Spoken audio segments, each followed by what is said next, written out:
Assalamualaikum warahmatullahi wabarakatuh. Bagaimana kabarnya anak-anak? Semoga hari ini Alhamdulillah luar biasa, Allahu Akbar. Semoga kita selalu dalam lindungan Allah Subhanahu wa taala. Amin amin ya rabbal alamin. Pada pertemuan kali ini, pertemuan kedua, kita masih membahas pelajaran pertama Nabi Muhammad SAW, panutanku. Kemarin sudah dihafal ya. Innama bu'ithtu liutammima makarimal akhlak. Sesungguhnya Nabi Muhammad diutus ke muka bumi ini untuk menyempurnakan akhlak manusia. Yang tadinya tidak baik menjadi baik, yang tadinya setelah baik menjadi lebih baik, menjadi semakin baik. Kemarin kita sudah bahas yang poin pertama, yaitu percaya diri. Percaya dengan kemampuan diri sendiri tanpa meminta bantuan orang lain. Dan sekarang pembahasan kita yang kedua, yaitu mandiri. Mandiri adalah mampu melakukan apapun tanpa bantuan orang lain.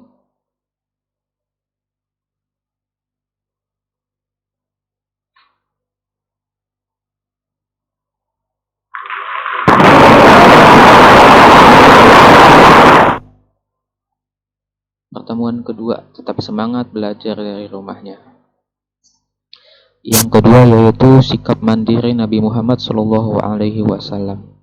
Nabi Muhammad SAW sejak kecil hidup mandiri karena beliau dilahirkan sudah dalam keadaan yatim. Ayahnya meninggal ketika Nabi 2 bulan dalam kandungan.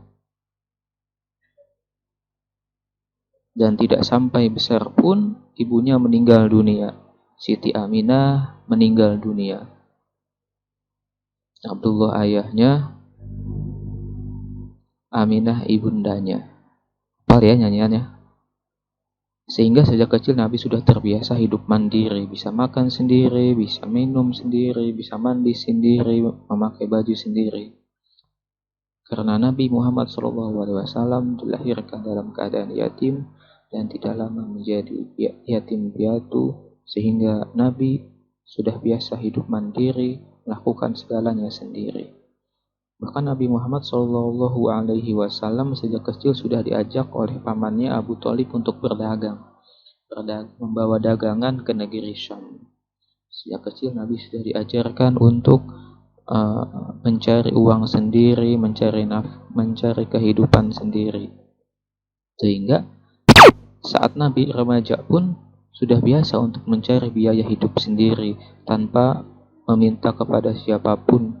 Karena memang Nabi ketika remaja itu ayah sudah tak punya, ibu sudah tak punya, kakek, paman yang merawatnya sudah meninggal. Sejak kecil Nabi Muhammad SAW telah diuji dengan berbagai macam ujian. Di antaranya ditinggalkan ayah, ditinggalkan ibu sejak kecil, tak lama ditinggalkan kakek, dan ditinggalkan oleh pamannya yang merawatnya. Inilah yang membuat Nabi menjadi manusia yang mandiri, menjadi orang yang mandiri tanpa mengharapkan pertolongan orang lain. Nah, kita pun sebagai anak seharusnya menjadi anak yang mandiri, mencontoh Nabi. Sebagaimana Nabi menjadi orang yang mandiri, kita pun umatnya harus menjadi orang yang mandiri. Jadilah anak yang mandiri, yang melakukan segala hal yang bisa dilakukan dengan sendiri, tanpa harus meminta bantuan kepada siapapun. Catatan, kalau memang kita mampu melakukannya.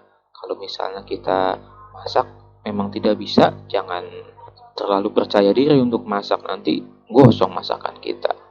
Bukannya enak malah gak bisa makan hari itu. Kita bisa mandi sendiri, kita bisa makan sendiri, kita bisa mengambil makan sendiri tanpa diambilin sama ayah sama bunda. Seharusnya kita bisa melakukannya sendiri. Selesai makan, kita juga harus bisa mencuci piring sendiri. Ambil piring kita, kalau bisa ambil piring ayah dan ibu kita. Kita cucikan piringnya. Kita juga harus bisa merapikan tempat tidur kita. Merapikan tempat tidur kita, kalau misalnya kita mau tidur atau setelah tidur, kita pun harus bisa membersihkan, merapikan tempat tidur kita. Sebagai yang dicontohkan oleh Nabi Muhammad SAW.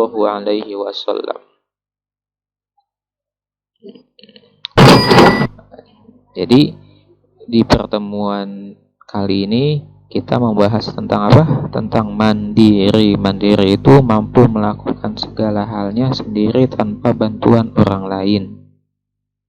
Nah, tugas untuk kali ini yaitu sebutkan 3 contoh sifat-sifat manja. Apa aja sifat manja? Kedua, pilih salah satu gambar di sini. Ada gambar 1.7, 1.8. Kalian pilih yang ini atau yang ini, kalian ceritakan. Ini sedang apa, ini sedang apa. Oke? Semoga kita dijadikan oleh Allah Subhanahu wa taala menjadi anak yang mandiri, sehingga nanti kalau kita menjadi telah dewasa, kita bisa melakukan hal apapun sendiri tanpa meminta bantuan kepada orang lain. Demikian, semoga kita bisa mengambil hikmahnya. Assalamualaikum warahmatullahi wabarakatuh.